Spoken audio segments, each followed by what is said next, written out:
Next one ಬಂದ್ಬಿಟ್ಟು mid point formula.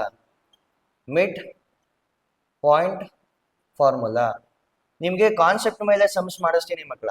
ಒಂದು session full ಬರೀ ಸಮ್ಸ್ಗೆ ಅಂತಾನೆ ಇಡ್ತೀನಿ. ಓಕೆ, ಸೊ ಇವಾಗ ಬೇಸಿಕ್ ಒಂದು ಸಮ್ ಮಾಡಿ 4 ಎಕ್ಸಾಂಪಲ್ ಕೊಡ್ತೀನಿ. You try to solve this. Okay, what is mid point formula? Mid point formula ಅಂದ್ರೆ ಏನು? Okay, so this is a x1 y1 and this is b x2 y2 and this is your point p x, y. ನೋಡಿ, section formula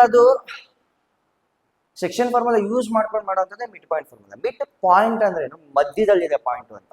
ಓಕೆನಾ? ಈ ಮಧ್ಯದಲ್ಲಿರೋ point, ಈ ಕಾನ್ಸೆಪ್ಟ್ನ ತುಂಬಾ ಕಡೆ ನೀವು use ಮಾಡಿರ್ತೀರಾ. ನೋಡಿ, m ratio m is equal to 1 ಆಗೋಗಿ ಎನ್ ಈಸ್ ಈಕ್ವಲ್ ಟು 1 ಆಗೋದ್ರೆ ಅಂದ್ರೆ ಅರ್ಥ it is dividing into equal halves. Equal half. Sir ಇದನ್ನೆಲ್ಲ ಎಲ್ಲಿ ಯೂಸ್ ಮಾಡ್ತೀವಿ ಸರ್? ಯಾಕೆ ಬೇಕು? ನೋಡಿ ಮಕ್ಕಳ, ಎಲ್ಲ ಯೂಸ್ ಮಾಡೋದು ಫಿಸಿಕ್ಸ್ ಅಲ್ಲಿ. ಓಕೆನಾ? ಫಸ್ಟ್ PUC ಬಂದಾಗ ಸೆಂಟರ್ ಆಫ್ ಮಾಸ್ ಅನ್ನೋ ಕಾನ್ಸೆಪ್ಟ್ನ ಕಲಿತೀರಾ. ಓಕೆ, ಆ ಕಾನ್ಸೆಪ್ಟ್ಗಳಿಗೆ ಇದೆಲ್ಲ ಬೇಸಿಕ್ಸ್, ಇವೆಲ್ಲ ಫೌಂಡೇಶನ್. ಇಲ್ಲಿ ನೀವು ಅರ್ಥ ಮಾಡ್ಕೊಂಡ್ರೆ ನೀವು ಅಲ್ಲಿ ಅಪ್ಲೈ ಮಾಡಿ ಮಾಡೋಕೆ ಅರ್ಥ ಆಗ್ತಿದೆಯಲ್ಲ. ನಾವು ಇದನ್ನ ಡಿವೈಡ್ ಆಗ್ತಿದೆ ಅಂದ್ರೆ m:1 ratio. You know the formula. What is the formula? Section P of x, y is equal to mx2 plus nx1 divided by m plus n. Okay, comma my2 plus ny1 divided by m plus n. m ಏನು ಯಾವ ratio divide ಆಗ್ತಿದೆ?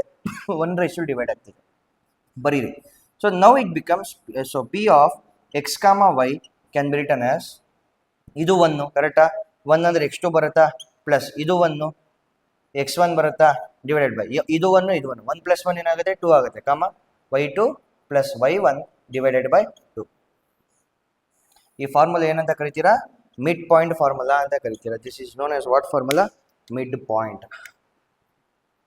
Mid point formula. Okay, so ಇದ್ರ ಮೇಲೆ will solve one more question. Okay,